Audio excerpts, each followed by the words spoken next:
Banking exams देने वाले हैं उनके लिए सबसे महत्वपूर्ण रहने वाला ये वाला सेशन, क्योंकि इस सेशन में मैं बात करने वाला हूं एक पावर पैक स्ट्रेटजी की, जो अगर आप लोग निभाते हो तो डैम श्योर आप अपने 2026 के पहले अटेम्प्ट में बैंकिंग की जॉब पा लोगे। ठीक है, शुरुआत करते हैं आज के हमारे इस वीडियो की।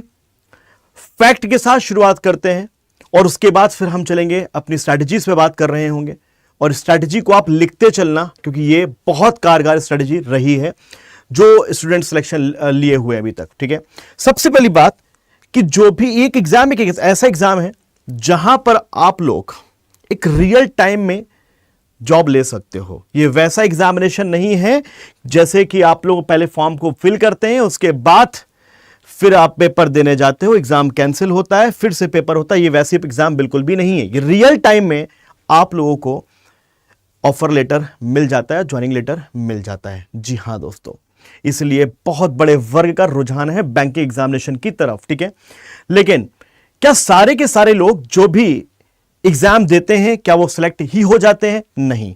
रीजन क्या रहता है? उनकी एक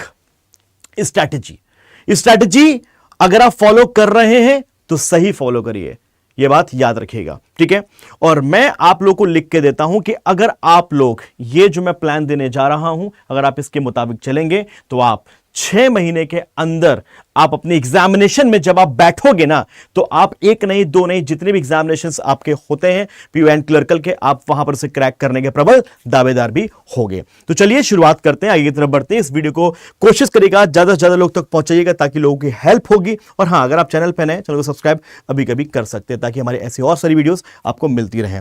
तो सबसे पहले हम लोग चलते हैं, आगे की तरफ बढ़ते हैं और बात करते हैं common bank exam in India.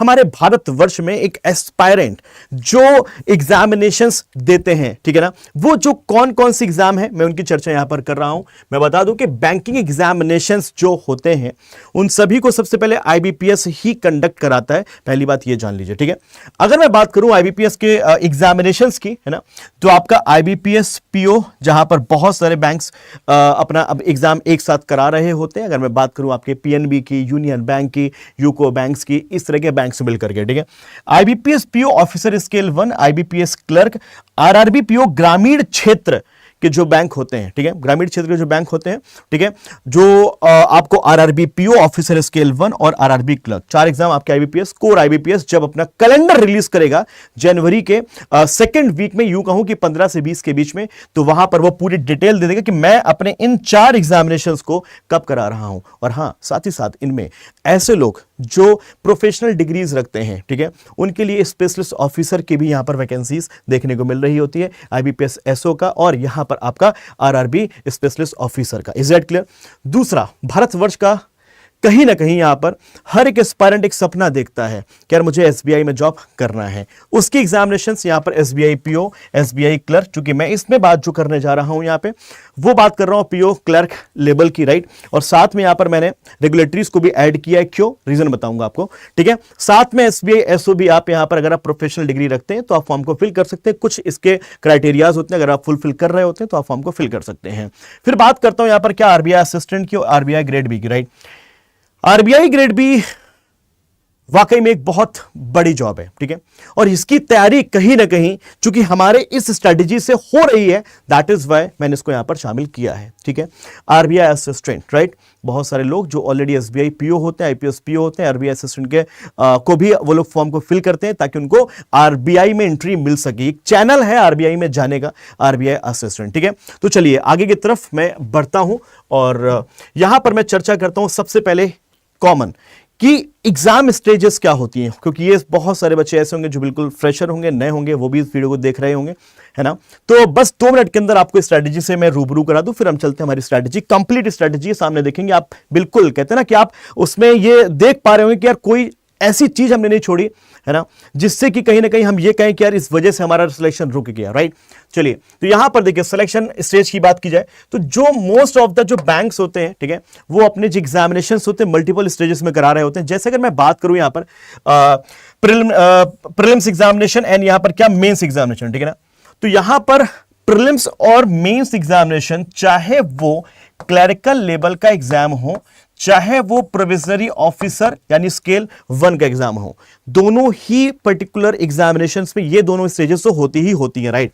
फिर ये जो आप देख रहे हैं डिस्क्रिप्टिव, वो आपको देखने को मिलता है आपके ऑफिसर स्केल्स लेवल पे और 2 स्पेसिफिक एग्जामिनेशन में, जैसे आपका आईबीपीएस पीओ, ठीक है ना, और आपका यहां पर क्या, और आपका यहां पर क्या, एसबीआई पीओ, ठीक है, SBI PO, SBI PO, is that clear. 2 specific आपके एग्जामिनेशन जो पीओ लेवल के होते हैं, अगर मैं पीओ क्लर्क की तुलना कर रहा हूं तो डेफिनेटली यहां पर 2 एग्जाम ऐसे होते हैं जहां पर आपको देखने को मिल रहा होता है। Even if I talk about 4th stage, तो आप यहां पर बता दूं कि ये जो आप इंटरव्यू देख रहे हैं, ये आपके केवल और केवल जो पीओ लेवल के एग्जामिनेशंस होते हैं, आपका आरबीआई ग्रेड बी हो गया है ना, आपका पीओ हो गया, इन एग्जामिनेशंस में आपका एसओ हो गया, वहां पर ये इंटरव्यू देखने को मिलता है। सो कहने का मतलब ये 2 स्टेजेस, 2 अगर बात की जाए प्री और मेंस, तो अगर आप क्लरिकल लेवल का फॉर्म भर रहे हैं, चाहे वो आईबीपीएस पीओ हो, आईबीपीएस आपका क्लर्क हो, या फिर एसबीआई क्लर्क हो, या फिर आपका आरआरबी क्लर्क हो, या फिर आपका आरबीआई असिस्टेंट हो, आपके जो भी क्लर्क लेवल की वैकेंसी उसमें केवल 2 ही पड़ाव होते हैं। इसीलिए सबसे ज्यादा कंपटीशन भी इन्हीं एग्जामिनेशन में देखने को मिल रहा होता है, क्योंकि यहां पर इंटरव्यू नहीं होता है। This is the biggest reason कि लोग क्यों क्लर्क में ज्यादा रुचि दिखा रहे होते हैं। ओके, फिर अगर हम बात करें यहां पर, तो जितने भी आपके पीओ लेवल के एग्जामिनेशन होते हैं जहां पर डिस्क्रिप्टिव इंटरव्यू होता है, तो चूंकि वो ऑफिसर लेवल को यहां पर कैरी करते हैं, दैट इज वाई ये आपकी औपचारिकता होती ही होती है, ठीक है। तो मैं बता दूं कि ये डिफरेंसेस क्या है दोनों में। डिफरेंसेस ये है कि क्लर्क के लेवल की अगर आप बात करें, एक जो सैलरी पैकेज की बात की जाए और पीओ लेवल की सैलरी पैकेज की बात की जाए, एक बड़ा डिफरेंस देखने को मिलता है, राइट। लगभग 40 से 45 हजार रुपए देखने को मिल रहे होते हैं आपके आईबीपीएस मतलब कि क्लर्क लेवल या फिर एसबीआई क्लर्क लेवल की जॉब में। और अगर बात करूं यहां पर मैं पीओ लेवल की, ऑफिसर लेवल की, तो वहां पर आपको तकरीबन 70 से लेकर के आपको 90 तक के बीच में भी देखने को मिल रहा होता है। इवन अगर बात करो एसबीआई पीओ की, तो वो आपका 1 लाख भी पार हो रहा होता है। तो अगर मेहनत है तो पैसा भी है, ये मोटिवेशन है। This is the biggest motivation among all of you guys, ठीक है। आगे की तरफ मैं बढ़ता हूं और आगे की तरफ चलता हूं, एग्जाम पैटर्न की बात करता हूं। तो एग्जाम पैटर्न में जैसे कि मैंने आपको बताया कि क्या क्या चीजें देखने को मिलती हैं। देखिएगा, मैंने बताया अभी कि क्या स्टेजेस होती है, अब मैं बता रहा हूं कि प्रीलिम्स की जो परीक्षा होती है, अमूमन जो प्री होता है, चाहे वो आईबीपीएस क्लर्क हो, आईबीपीएस पीओ हो, और साथ ही साथ एसबीआई पीओ हो, एसबीआई क्लर्कल हो, आपका आरबीआई असिस्टेंट हो, वहां पर आपको रीजनिंग, क्वांट्स और आपको इंग्लिश, केवल 3 ही सब्जेक्ट ऑब्जेक्टिव वाइज क्वेश्चंस देखने को मिल रहे होते हैं। अगर मैं बात करूं भाई साहब यहां पर मेंस की, हाँ, इसी में एक आता है विच इज आपका आरआरबी। तो आरआरबी पीओ और जो क्लर्क होता है उसका जो एग्जाम पैटर्न प्रीलिम्स का होता है, खाली 2 ही सब्जेक्ट वहां पर पूछे जा रहे होते हैं। एक आपका क्वांट्स, दूसरा वहां पर रीजनिंग, जहां 40 क्वेश्चंस होते हैं। और वहां पर अगर मैं बात करूं कि टाइमिंग कैसे डिवाइड करता है, क्योंकि सेक्शनल टाइमिंग हुआ करता है इसमें, पहले नहीं हुआ करता था लेकिन अभी लास्ट 2 ईयर से होने लग गया है। आपको 25 मिनट मिलता है, 25 मिनट मिलता है आपको यहां पर रीजनिंग के लिए, और 20 मिनट आपको मिलता है क्वांट्स के लिए, ठीक है। ये आपका आरआरबी का हो गया, ठीक है। जनरली अगर बात करी जाए यहां पर, क्योंकि 2 ही सब्जेक्ट पूछे जाते हैं आरआरबीज में, इसीलिए और भी ज्यादा कंपटीशन आरआरबीज में देखने को मिलता है, ठीक है। सो अगर मेंस पे चलते हैं तो रीजनिंग एंड कंप्यूटर एप्टीट्यूड वो बोल देता है कि भैया रीजनिंग एंड कंप्यूटर एप्टीट्यूड, लेकिन वहां पर कंप्यूटर एप्टीट्यूड का खुद से एक सेल्फ इंडिविजुअल क्वेश्चन देखने को नहीं मिलता है। Is that clear?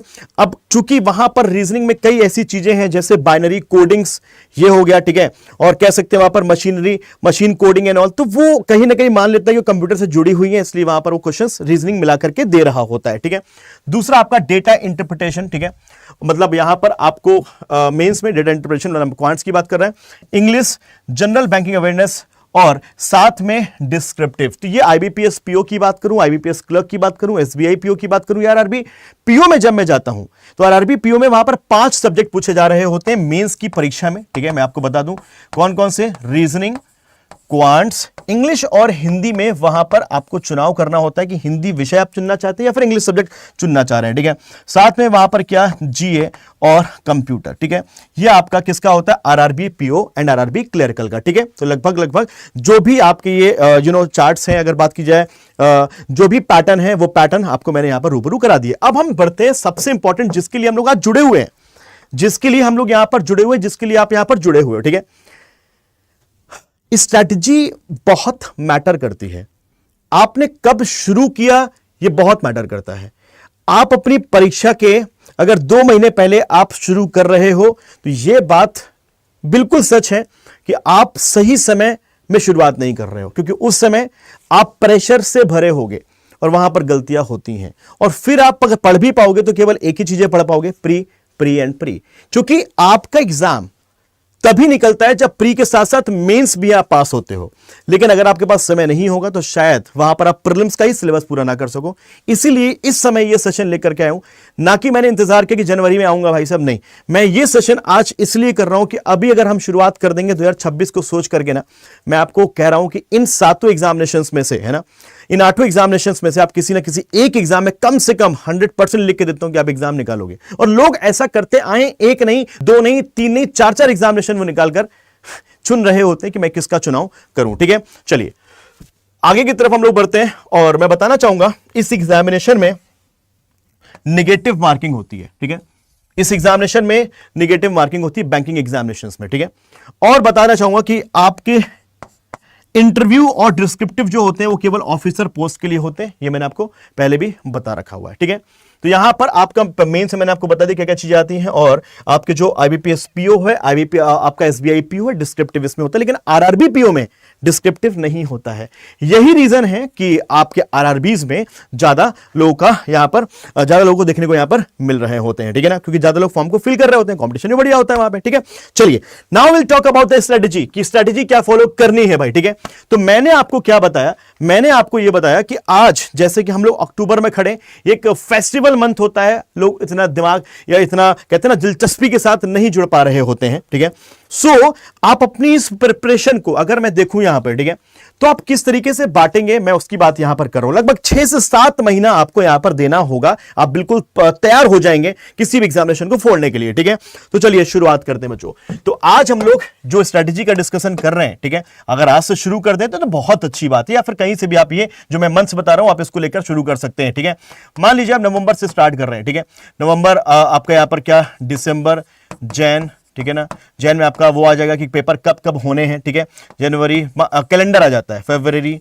मार्च, ठीक है, और यहां पर अप्रैल, मई और जून जुलाई से आपके एग्जाम शुरू हो जाते हैं। 1 2 3 4 5 6 7 8। मैंने कहा काम करो, इसको हटा दो, नवंबर से भी शुरुआत कर लेते हैं। 1 2 3 4 5 6 7, ये 7 महीने का मैं चार्ट आपको यहां पर लेकर के आया हूं। ठीक है ना, याद रखिएगा कि हम लोग कभी भी ये सोचकर पढ़ाई ना करें कि भैया प्रीलिम्स से ही पढ़ लें और जब प्रीलिम्स का पेपर निकल जाएगा तब फिर हम मेंस के बारे में सोचेंगे। बिल्कुल गलत स्ट्रैटेजी है, छोड़ दीजिए, जिसने बोला है उसको बोल दीजिए भाई तुम ही कर लो। दूसरी चीज, लोग कहते हैं भाई मॉक देने से सिलेक्शन होता है, लेकिन उससे पहले कहानी शायद उन्होंने आपको नहीं बताई, वो मैं बता देता हूं। आइए शुरुआत करते हैं बारी बारी से बहुत अच्छे एक स्ट्रैटेजी के। देखो सबसे पहले सबसे इंपॉर्टेंट होता है कोर, विच इज यहां पर आपका बेसिक कॉन्सेप्ट इन डेप्थ किसी भी पर्टिकुलर सब्जेक्ट का, चाहे वो रीजनिंग हो, चाहे वो क्वांट्स हो, चाहे वो इंग्लिश हो। Is that clear? ये प्रैक्टिकल सब्जेक्ट है, मैथ और आपका यहां पर क्या, रीजनिंग। इसमें आप जितना बेहतरीन तरीके से प्रैक्टिस मोड में चले जाओगे, ये सोचते हुए कि यार हमारी स्पीड आएगी कि नहीं आएगी, लोगों का दुख दर्द होता है, सर हमारा स्पीड नहीं आ रहा है, आपने वो चैनल को फॉलो नहीं किया, प्रोसेस फॉलो नहीं किया, कैसे स्पीड आ जाएगी जी? आइए बात करते हैं। ठीक है, तो जो आपका ये मंथ 3 महीने जो रहेंगे, आप जिस महीने से तैयारी करना शुरू करोगे और उसके तीसरे महीने तक आपको फंडामेंटल्स को बिल्ड करने में लगाना है। इसका अर्थ होता है, मैं आपको बहुत क्लियरिटी से यहां लिख देता हूं, ठीक है ना, कि आप अपने सिलेबस को कंप्लीट करो। कंप्लीट सिलेबस, ठीक है, कंप्लीट सिलेबस। आपको अपने सिलेबस को इस तरीके से चाट जाना है, इस तरीके से कंठस्थ कर लेना है कि आप किसी भी कॉन्सेप्ट में कमजोर ना पड़े। आप प्रॉपर 3 महीने खुद को केवल दीजिए कॉन्सेप्ट बिल्डिंग में। मान लीजिए आप रीजनिंग से शुरुआत कर रहे हैं, मान लीजिए आप क्वांट से शुरुआत कर रहे हैं, मैं कहता हूं अल्फा न्यूमेरिक सीरीज अगर एक टॉपिक है, ठीक है, just wait, alphanumeric series एक टॉपिक है,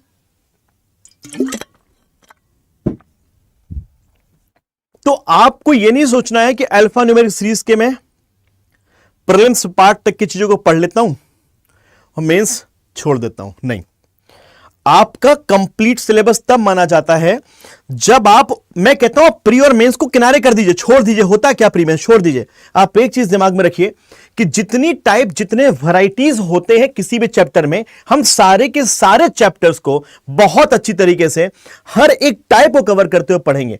मजाल कि मेंस ना निकले। तो आपने क्या किया, इन 3 महीनों में पहले महीने से लेकर तीसरे महीने तक आपने कंप्लीट सिलेबस या बिल्ड फंडामेंटल्स आपने किए, जहां पर आपने learn basic to advance in maths, reasoning, English, make notes. अब देखो ये बात समझना होगा कि ये 3 प्राइम सब्जेक्ट्स जो आपके हैं, ये इसमें आपको चैप्टर वाइज पढ़ना होता है, ठीक है ना। तो आप इसको प्रॉपर लेके चलेंगे एमआरई, राइट, मैथ्स, रीजनिंग और इंग्लिश को, ठीक है। इंग्लिश में लोग बहुत डरते हैं, है ना। इंग्लिश को अगर कवर करना है आपको, तो वहां पर क्या एक बेहतर से एक डेप्थ कॉन्सेप्ट में जाकर के, चाहे वो ग्रामर का पार्ट हो या वोकैब याद करने का तरीका हो, या फिर चूंकि इंग्लिश जो आज की है वो क्या कॉम्प्रिहेंसिव रीडिंग, कॉम्प्रिहेंसिव रीडिंग है सब कुछ, तो रीडिंग करना बहुत अच्छी तरीके से आपको सिखा देना है खुद को 3 महीने में, ठीक है। मेक नोट्स, नोट्स बनाना जरूरी है। Starts reading daily current affairs. अब ये जो पार्ट आपका करंट अफेयर्स वाला है, ये मत सोचना कि हम एग्जाम से 6 महीने पहले पढ़ लेंगे और हमारा हो जाएगा। करंट अफेयर्स को सबसे पहली बात कि आपको पढ़ना कैसे है, यह चीज दिमाग में लाना, विच इज वेरी इंपॉर्टेंट। उसकी आदत बनाना। लोगों को समझ नहीं आता सर कैसे पढ़े, सर मजा नहीं आ रहा है। तो अभी से अगर आप करंट अफेयर्स को पढ़ना शुरू करेंगे तो डेफिनेटली आपका लगाव उस करंट अफेयर्स के प्रति आ जाएगा, और फिर आप लोग उस करंट अफेयर्स को बहुत अच्छी तरीके से आगे कोप अप कर पा रहे होंगे। और हां, कितने महीने का लगेगा विल डिस्कस आगे, ठीक है। अब जो चौथा मंथ है, आपने 3 महीने में क्या क्या किया सुन लो। आपने क्या किया, बेसिक टू एडवांस आपने हर एक कॉन्सेप्ट को पढ़ा, और उसके ज्यादा से ज्यादा क्वेश्चंस की प्रैक्टिस भी करनी है सेम टाइम पे। ऐसा नहीं करना है कि आपने सिलेबस खत्म कर लिया, मास्टर साहब ने पढ़ाया था और बस हमने आगे प्रैक्टिस ही नहीं करी। हर दिन जो मास्टर पढ़ा रहे हैं, हर दिन जो टीचर्स पढ़ा रहे हैं, आपको उसके ऊपर प्रैक्टिस करनी है। आपको हर चैप्टर पर टारगेट करना है कि अल्फा न्यूमेरिक अगर है तो मैं 500 क्वेश्चन लगाने वाला हूं, इनइक्वालिटीज है मैं 500 से लेकर 1000 क्वेश्चन लगाने वाला हूं। ये अंदर अगर आग पैदा हो गई ना, तो आपकी कोई भी प्रॉब्लम आ नहीं सकती, क्योंकि आपने मैक्सिमम रेंज ऑफ क्वेश्चंस लगा लिए हैं, ठीक है। फिर चौथे महीने में क्या करेंगे आप, आपका सिलेबस खत्म हो चुका होगा, चौथे महीने में आप क्या करेंगे, प्रैक्टिस एंड स्पीड। अब बात यह आती है सर कि स्पीड के पीछे हम लोग बहुत भागते रहते हैं। हमेशा याद रखना कि पहले जो आती है वो आती है एक्यूरेसी। पहले हमें इस पे काम करना चाहिए, देन स्पीड अपने आप आ जाती है। लेकिन लोग क्या करते हैं, एक्यूरेसी मेंटेन करने के चक्कर में ध्यान नहीं देते हैं। वो 10-15 क्वेश्चंस लगाते हैं, उनको लगता है कि हमारा स्पीड क्यों नहीं आ रहा है। वो जैसे सिलेबस खत्म हो मॉक में उतर आते हैं। नहीं उतरना भाई, क्यों जल्दबाजी कर रहे हो। आपने 3 महीने लग करके पढ़ाई करी, ऐसा कोई भी चीज नहीं छूटेगा आपसे जो आपकी एग्जामिनेशन में पूछा गया हो, ठीक है। तो आपको सबसे पहले प्रैक्टिस एंड स्पीड की बात की जाए, डू टॉपिक वाइज प्रैक्टिस। आप क्या करो, आपका सिलेबस पूरा हो गया, आप मॉक देना मत शुरू कर दो, टॉपिक पकड़ो। आपने क्या किया कि टॉपिक पकड़ा, आपने मान लीजिए एक सिलोगिज्म पकड़ा, आपने सिलोगिज्म की क्या करिए कि आपने मैक्सिमम 500 क्वेश्चन 600 क्वेश्चन उड़ा दिए, ठीक है। आपने पजल्स पकड़ी, आपने तकरीबन 1000+ पजल्स के सेट आपने उड़ा दिए। ये कब करोगे आप, चौथे महीने में, क्योंकि उस समय आपके पास कोई काम नहीं होगा, सिलेबस पूरा कर चुके, केवल प्रैक्टिस प्रैक्टिस प्रैक्टिस। फिर टाइम्ड क्विजेस देना शुरू करो, ठीक है। यार लो एक काम करते, क्विज देना शुरू करते हैं, है ना। लेट्स से 10 क्वेश्चन है 5 मिनट में, आपने क्या करना शुरू कर दिया, ठीक है। ये क्या करते हैं, आपके धीरे धीरे धीरे धीरे आपके दिमाग को उस लेवल पर लेकर जाते हैं कि हाँ हमको कॉम्पिटिटिव भी होना है, ठीक है। लेकिन प्रैक्टिस करने के साथ साथ शॉर्ट मॉक्स दे सकते हैं आप लोग chapter wise. Is that clear. Strengthen weekend area, आपका जो आपकी क्या स्ट्रेंथ रही 3 महीने में, क्या वीक रहा पार्ट, आपको उस पर काम करना होगा। किस महीने में, ये मंथ 4 पे मैं लिख के दे रहा हूं, काम कर लो बस भाई। अब जो मंथ 5वां और 6वां तुम्हारा रहने वाला है, मंथ जो 5वां 6वां रहने वाला है, यहां पर तुम खुद को तैयार कर लोगे फुल मॉक्स एंड रिवीजन। आप जब फुल मॉक्स दे रहे होगे तो वहां पर आपको सबसे इंपॉर्टेंट चीज होती है, वो है आपका एनालिसिस करना। क्योंकि अब आपका यहां पर सिलेबस खत्म, आपकी प्रैक्टिस खत्म, अब बारी किसकी है, केवल फुल मॉक दूंगा, फुल मॉक दूंगा और फुल मॉक दूंगा, ठीक है। आपने take full length mock test under exam condition, जो भी कंडीशन उस समय एग्जाम्स की बन रही है, राइट। और रिवाइज ऑल टॉपिक्स। रिवीजन कभी भी जीवन में खत्म नहीं होना चाहिए, रिवीजन हमेशा होते रहना चाहिए। आपने लेट्स से कि अगर मॉक देना शुरू भी कर दिया तो आप हफ्ते में 3 दिन ऐसे बनाओगे जहां पर आपने आपके मैथ्स के 3 चैप्टर का या 4 चैप्टर का रिवीजन कर दिया, या फिर आपके रीजनिंग का 3 चैप्टर का रिवीजन कर दिया। रिवीजन रिवीजन रिवीजन करते रहना है, ठीक है, उसे कभी बंद नहीं करना है। Solve previous year papers. Previous year papers बहुत इंपॉर्टेंट होते हैं, इसमें कोई भी दो राय नहीं है। एग्जामिनर का क्या एक क्या बोलते हैं लॉजिकल व्यू है ना, वो समझ में आता है, हम लोगों को। तो हम लोग उस पर काम अगर करते हैं तो उसका फायदा हमारे डायरेक्ट एग्जाम में मिलता है, ठीक है। अब जब आपने ये 6 महीने तक ये करिकुलम फॉलो किया तो आपके मंथ 7 की बात की जाए ऑनवर्ड्स, ठीक है, अब आपके एग्जामिनेशन यहां से शुरू हो चुके होंगे। अगर आप जुलाई पे जा रहे होगे तो वहां से आपके एग्जाम्स शुरू हो चुके हैं। इवन मैं आप लोगों को जो तैयार कर रहा हूं, मैं तैयार कर रहा हूं कि मई से भी अगर एग्जाम शुरू कर दिए ना तो आप लोग रेडी टू गो हो, रेडी टू मूव हो आप लोग, ठीक है ना। फाइनल पॉलिशिंग करने का समय आ चुका है और उस समय पे आप जो भी एग्जाम आपके लगे हो उस एग्जाम्स की आप क्या करेंगे, मॉक्स लगा रहे होंगे। और सबसे इंपॉर्टेंट है, मॉक जब आप लगा रहे हो तो उसमें एक्यूरेसी का फोकस रखिए। क्यों? क्योंकि एग्जामिनेशंस में आजकल एक्यूरेसी मायने रखती है, क्योंकि क्या होता है, नॉर्मलाइजेशन होता है, ठीक है।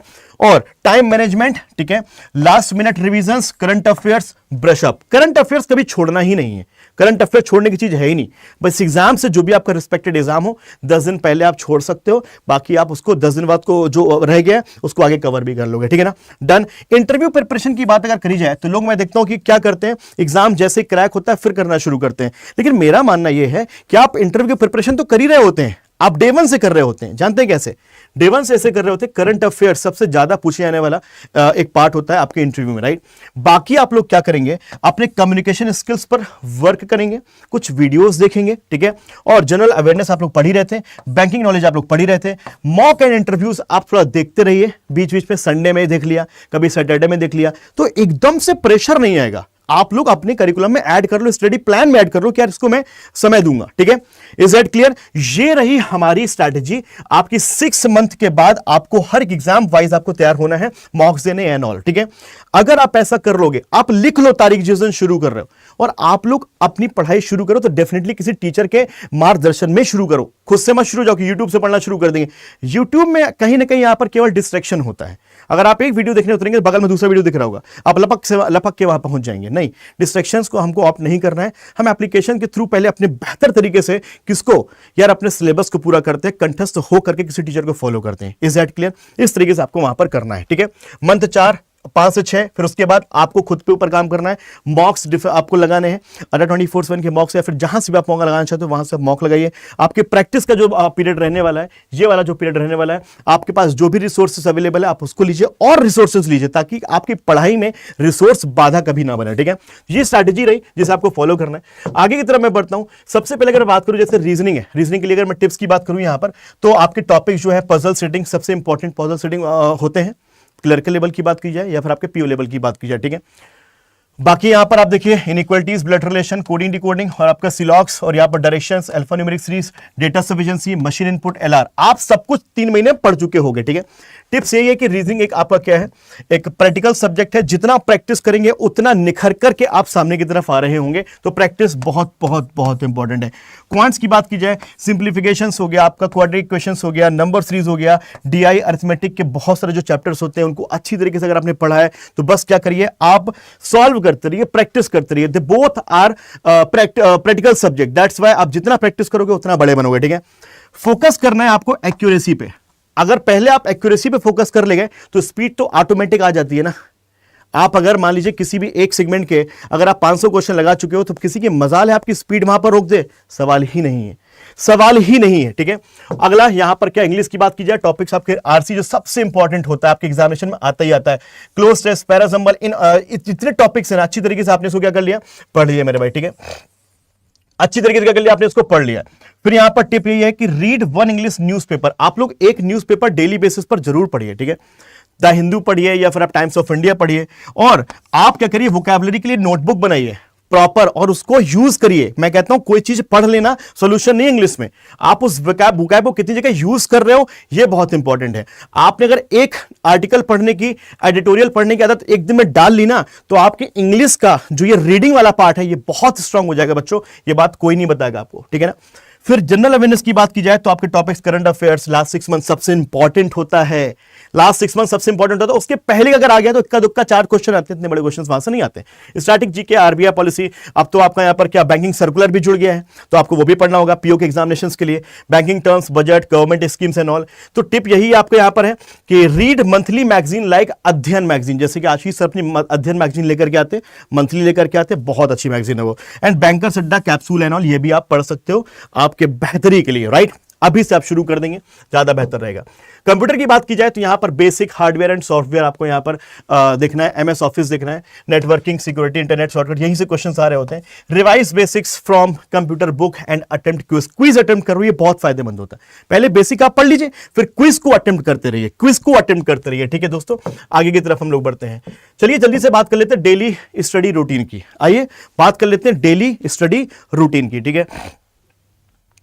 आपको बहुत डेप्थ इसलिए मैं सेशन दे रहा हूं क्योंकि ये सेशन बहुत लोगों तक पहुंचेगा और मैं चाहता हूं हर एक बच्चे तक ये पहुंचे और वो सिलेक्शन भी ले 2026 के लिए अभी से तैयार करना शुरू कर दे। क्योंकि देखो, आप अभी से नहीं शुरुआत करेंगे तो ये बात तय है कि आप 2027 को देख रहे होंगे। बहुत लोग आएंगे बोलेंगे 3 महीने में ही कर लो, 6 महीने में हो जाएगा, 3 महीने में हो जाएगा। कब? मार्च अप्रैल के बाद? नहीं, अभी से शुरू करना पड़ेगा, ठीक है।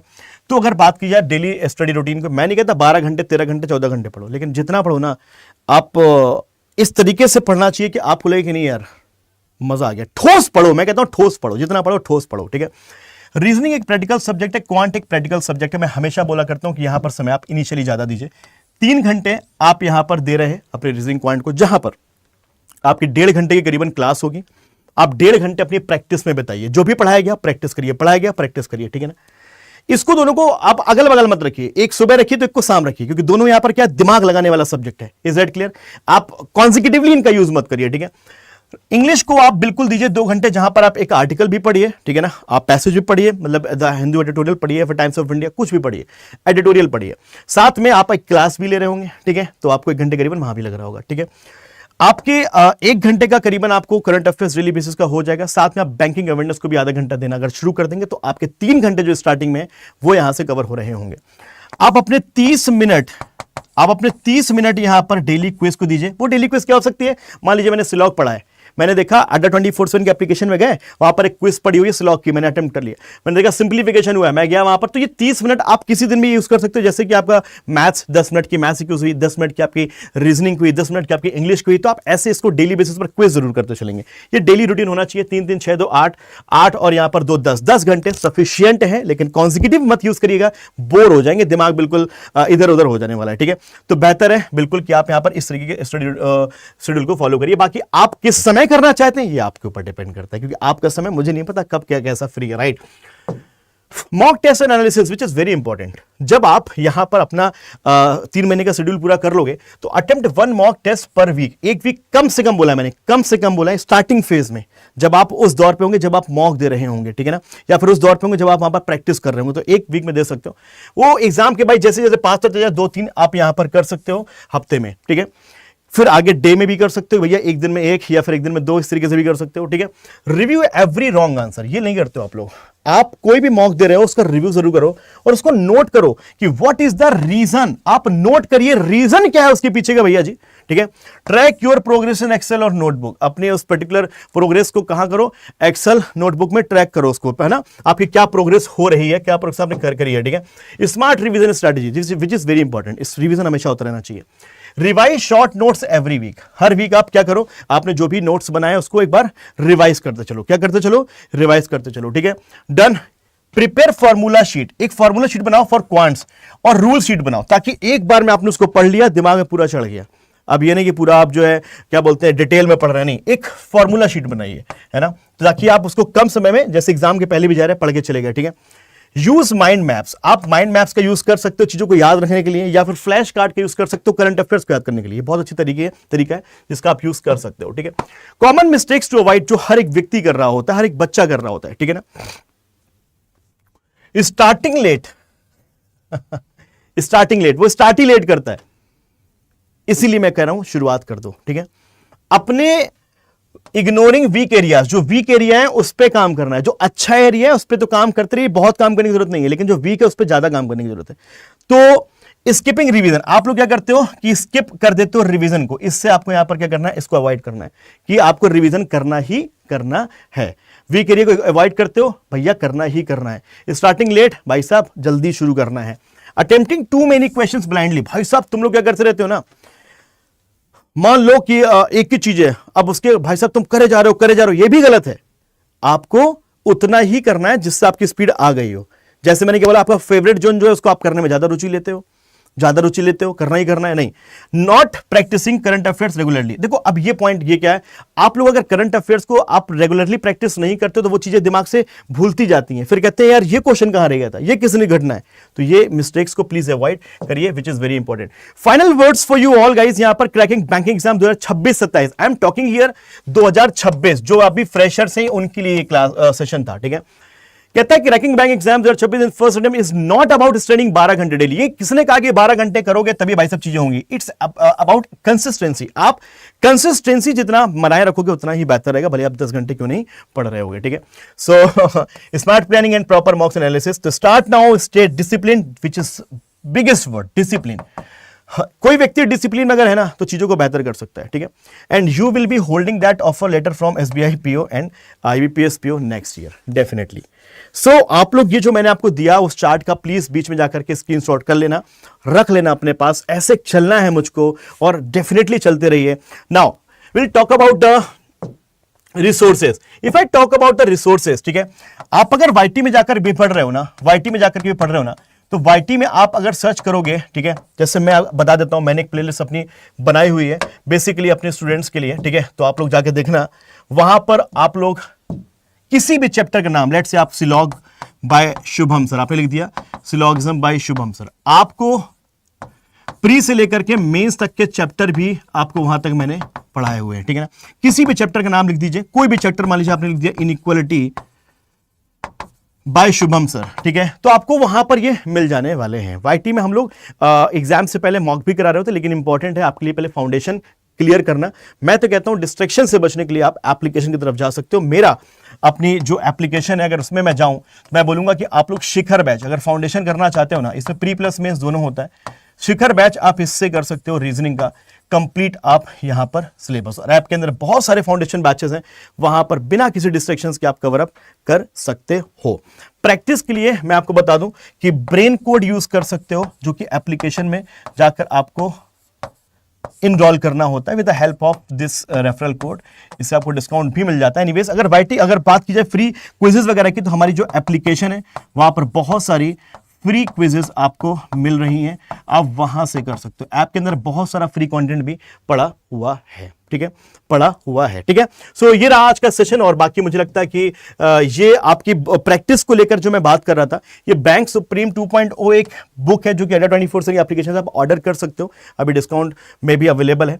इसमें आपके जितने भी सब्जेक्ट्स हैं, सारे सब्जेक्ट्स, इवन अगर बात की जाए रीजनिंग की, तो यहाँ पर आप लोगों को क्या मिल रहा है, इसमें आप लोगों को पजल एंड सीटिंग की बुक भी मिल रही है, ठीक है। आपको यहाँ पर क्या एक अलग से बुक मिल रही है जिसमें सारे के सारे चैप्टर्स कवर किए गए हैं। मैथमेटिक्स में एक पूरी बुक मिल रही है, 2 बुक मिल रही है, एक सारे चैप्टर्स कैटर कर रही है, एक DI की अलग बुक मिल रही है, तो इसमें बहुत सारा कुछ मिल रहा है, ठीक है बच्चों। तो यहां से आप इसको ले सकते हो, same referral code for this, आप इससे डिस्काउंट अवेल कर सकते हो, इसलिए बोल रहा हूं आपको। यह है ब्रेन कोड, जहां रीजनिंग का डेली बेसिस पर आप लोगों को यहां पर PDF आ रहा होता है। साथ ही साथ मैं अगर बताऊं तो इसमें आप लोगों को DPPs हैं, चैप्टर वाइज, लेवल वाइज हैं, हर एक चैप्टर की लेवल वाइज आपको DPP रीजनिंग की मिलेगी, ये इंग्लिश का है और ये हिंदी का है। चाहे एग्जाम वाइज, चाहे PO का प्री हो, चाहे क्लर्क का प्री हो, PO का मेंस हो या फिर क्लर्क का मेंस हो, आपको इसमें PDFs मिल रहे हैं सेक्शनल, इवन इसमें टेस्ट भी हो रहा है। तो ये बहुत नॉमिनल प्राइस में अवेलेबल है, ऐप के ऊपर जाके सर्च करते हैं with the same discount code Y261। और मैं बोलूंगा कि हर एक स्टूडेंट के लिए जो एक तैयारी कर रहा है उसके पास महापैक अगर है ना, तो वो क्या क्या कर सकता है मैं आपको बताता हूं। हमारी जितनी भी पेड क्लासेस हैं, हमारे फाउंडेशन बैच, शिखर प्रीमियम बैच जो आपका विनर्स मेंस के लिए जो बैच है, आप एक्सेस कर सकते हो। रिकॉर्डेड क्लास आपको मिल जाती है, स्पोकन क्लासेस अवेलेबल है, अनलिमिटेड मॉक्स हैं, ई बुक्स बहुत सारे हैं, इंटरव्यू की क्लासेस मिल जाती हैं, डिस्क्रिप्टिव मिल जाता है, डाउट रूम मिल जाता है, रिविजन बैचेस मिल जाते हैं, वेबिनार्स मिल जाते हैं। हमारे जितने भी अपकमिंग बैचेस होते हैं वो आपको मिल रहे होते हैं, ठीक है, चाहे वो आपका टारगेट बैच हो या फाउंडेशन बैच हो या प्री का बैच हो या फिर मेंस का बैच हो। तो अब मुझे लगता है कि आप लोग महापैक के साथ जाइए और ईमानदारी से तैयारी करना शुरू करिए। ये 6 से 7 महीने जो आपको मैंने बनवाया है ना, उसमें जाकर के आप बिल्कुल बेहतरीन तरीके से पढ़ाई करना शुरू करिए, और इसके अंदर जाएंगे ना तो आपको बहुत सारे फाउंडेशन मिलेंगे। एक टीचर के एक सब्जेक्ट के 3-3 आपको बैच मिलेंगे। आप जिससे बढ़िया लगता है आप उससे पढ़ना शुरू करो। मेरे से बढ़िया लगता है मेरे से पढ़ना शुरू करो, सौरभ सर से बढ़िया लगता है उनसे पढ़ना शुरू करो, और क्या बोलते हैं मैथमेटिक्स शांतनु सर से बढ़िया लगता है उनसे पढ़ो, अगर नवनीत सर से लगता है उनसे पढ़ो। सारे टीचर्स के सारे बैचेस में अवेलेबल है। तो I will highly recommend you all. अभी आई थिंक कि बहुत कोई अच्छा ऑफर भी चल रहा है, आप अगर ऐप के थ्रू जाएंगे तो आप अवेल कर सकते हैं। और एप्लीकेशन में आपका जो महापैक है इस समय 1999 का है 1 ईयर का, 2999 का आपका यहाँ पर क्या 18 मंथ का, और आपका 3999 का है आपका 27 मंथ का। ठीक है, इसको आप लोग Adda24 के एप्लीकेशन में जाकर इनरोल कर सकते हैं। बाकी अगर मैं ऐप के थ्रू, वेब के थ्रू बताऊं तो कैसे जा सकते हैं, आप गए यहां पे, आप जैसे जाते हो आपको चले जाना, सामने दिख रहा होगा ये बैंक महापैक। जैसे बैंक महापैक दिखा तो ये दिख रहा है बैंक महापैक। ठीक है, और आप यहां पर अपनी वैलिडिटी 12 मंथ, 18 मंथ, 27 मंथ देखते हो। मोर ऑफर में चले जाइएगा। मोर ऑफर में जाने के बाद Y261 आप ये काम एप्लीकेशन से करना, क्योंकि वहां पर 1% अधिक मिलता है, तभी आपको 1999 में मिलता है। ठीक है, जाके इनरोल करिए और पढ़ना शुरू करिए। हमारे बैचेस ऑलरेडी हमारी एप्लीकेशन में पड़े हुए हैं। रीजनिंग के लिए आप शिखर बैच 100% देखिएगा, आपको बहुत मजा आने वाला है। आपने कमेंट जरूर लिखिएगा आपकी क्या प्रॉब्लम्स हैं, आपको ये कैसा लगा, और मुझे अच्छा लगेगा और ऐसी वीडियो में बनाने के लिए प्रेरित रहूंगा। चैनल पर अगर नए तो चैनल को प्लीज सब्सक्राइब जरूर करिएगा।